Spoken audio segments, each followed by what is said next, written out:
Hi, welcome. My name is James. I'm a customer success manager here at ProvenExpert, and today we'll have a quick look at how to fix bad reviews. So what are we talking about today? So we'll have a look at how reviews impact your reputation, how to reply to negative reviews, and how to drive new customers with bundle, ask, and promote. So how reviews impact your reputation. So as I'm sure you're all aware, we've arrived at a feedback economy. So the sales are effectively driven by opinions, comments, and reviews. And companies that ignore the importance of feedback do risk financial loss of customers, and even loss of employees in some cases. So what do customers trust most when buying a new product? So the majority, over 35%, will place their trust in online customer reviews. Expert opinions are very important for some industries. And of course, first impressions of the product, which often goes hand in hand with the online reviews. And lastly, will be recommendations from friends or family, which used to be the most important, but now what your customers think about your products or services is what other potential customers will place most of their trust in. So why do reviews matter? So 70% of customers read 4 or more reviews before they pick a company. And why is that the case? Well, customer reviews receive almost 12 times more trust than company descriptions. So it doesn't matter how unique or interesting your description is. The vast majority of customers will be reading their reviews before they make a buying decision. So let's have a quick look at the numbers. So an average of 3.5 to 4.5 stars seems the most trustworthy, and a 1-star increase actually translates into approximately 5 to 9% more turnover. And conversely, products with all 5-star ratings will sell worse than products with a 1 or 1.5-star rating. Because of course, customers can spot fake reviews a mile away. So if they're seeing a product or company with all 5-star reviews, they will just skip it. So of course, the more the better with regards to the impact reviews have on sales. So studies have shown that under 82 reviews actually see a decrease in sales of up to 15%, while anything up to or over 100 reviews really sees an increase of up to 100%. So it's quite a small increase, but it makes a huge difference to driving more business to your company. So critical reviews are being clicked 2 to 3 times more than positive reviews. I know myself, I will always tend to read the negative reviews first before I decide to make a decision. So how often do companies actually react to customer reviews? So as you can see here, nearly 50% of companies won't respond at all to customer reviews. So it's quite manageable. It's something that doesn't take a lot of time. And just by actually reacting to the reviews, you're ahead of 50% of the competition already. So yeah, it's something simple that can make a huge difference. So let's have a look at how to respond confidently to negative feedback. So first thing is not to ignore bad reviews. They can be really useful because they can highlight some process deficiencies perhaps, or even if you've got outdated information on your website that you weren't aware of.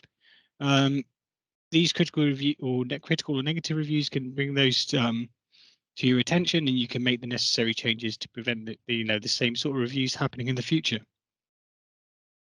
And timing is everything. So yes, having a review sitting there for 3 months, then responding to it's not great.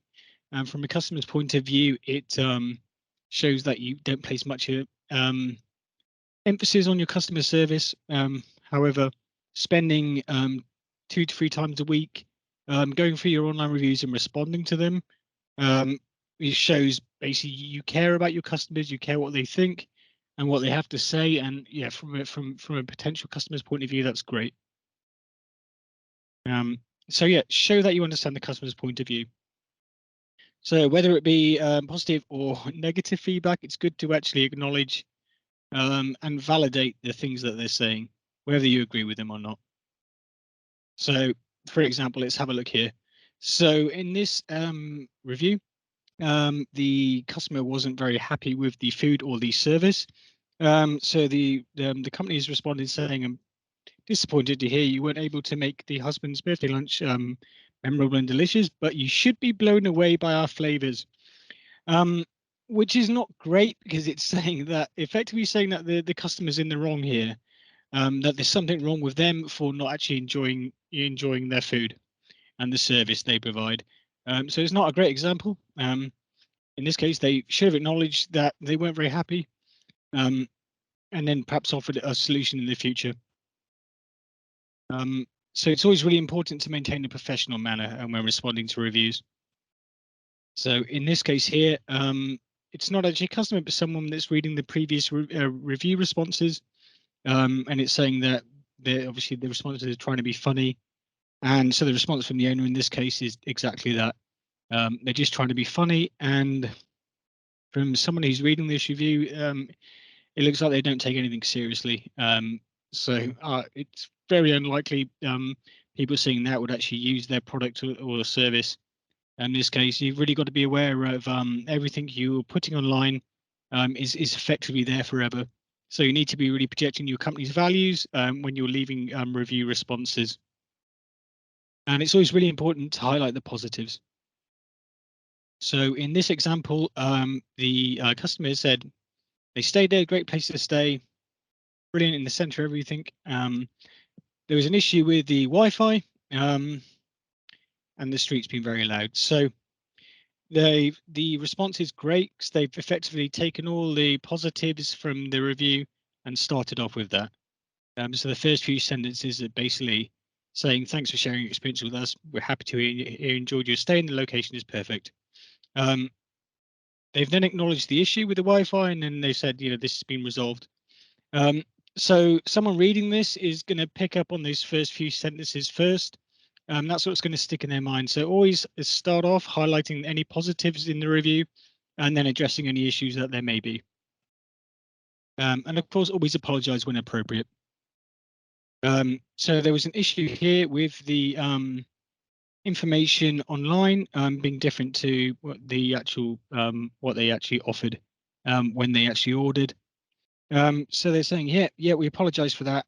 It's not an option that when they ordered. Sorry they couldn't fulfill the requirements, but next time give us a call so they can walk them through different options. That's good because they've offered them a possible solution in the future. It's also really useful that it's something that the company can use to prevent this happening in the future, basically. So they know the information online is different to what they actually offer. So maybe they could look to getting that resolved in the future. So that's really useful. Yeah, and where appropriate, offer to talk things over. So here they made an order, which was actually cancelled.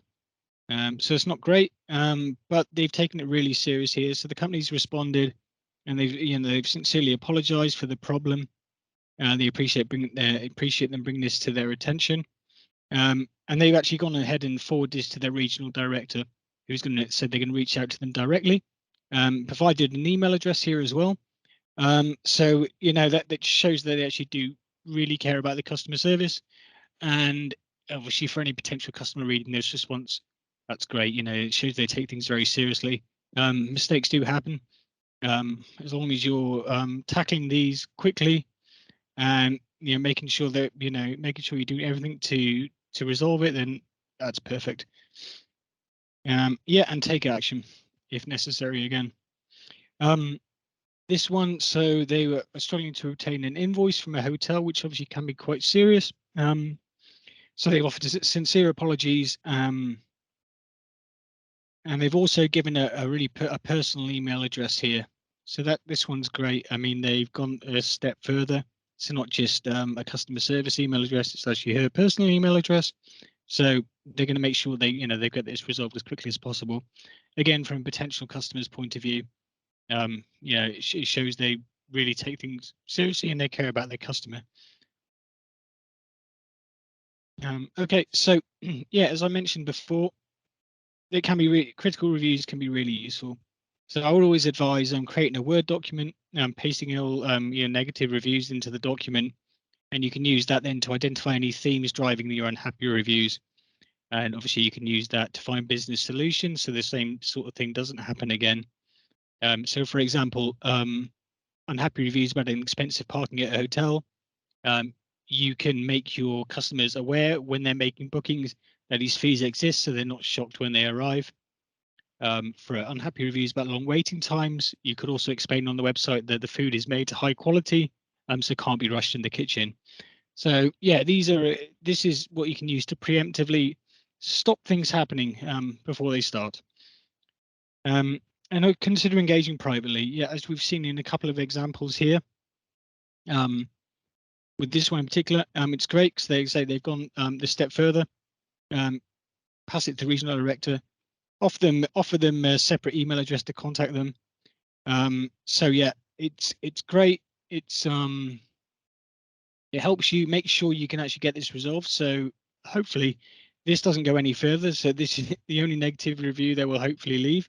It doesn't go to social media, for example, because I mean that can happen if an issue isn't resolved. People are quite happy these days to take things a step further, which you really want to avoid. Yeah, and keep responses brief. So yeah, as we saw previously in the positive review, it was only 5 or 6 sentences long. That's all you need. People, spend 10 seconds at the most really reading a review. So make sure you are acknowledging the review, apologizing if necessary, and offering a solution. Make it really brief. This is what's going to stick in people's minds. Yeah, so let's have a look how to bundle, ask, and promote reviews. So the great thing is what you can do with ProvenExpert is actually bundle your reviews together. So we offer the option to aggregate reviews from up to 450 platforms all in one place.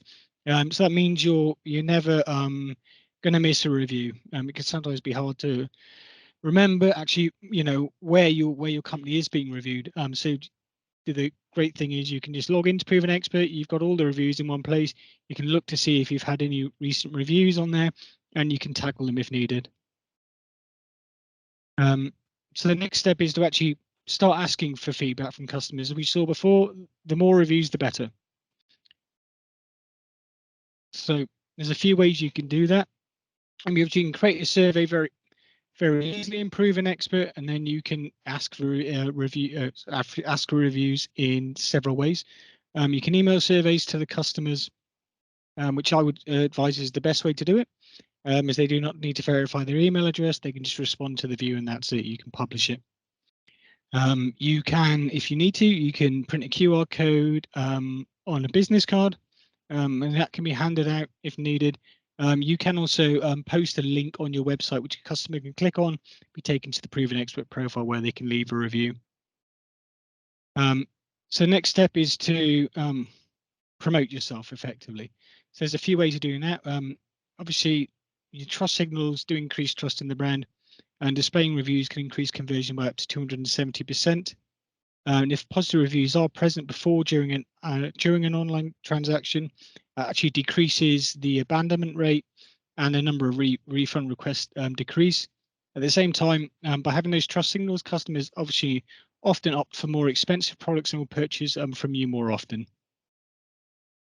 So the first step in the customer journey really is going to be looking for a product or service online.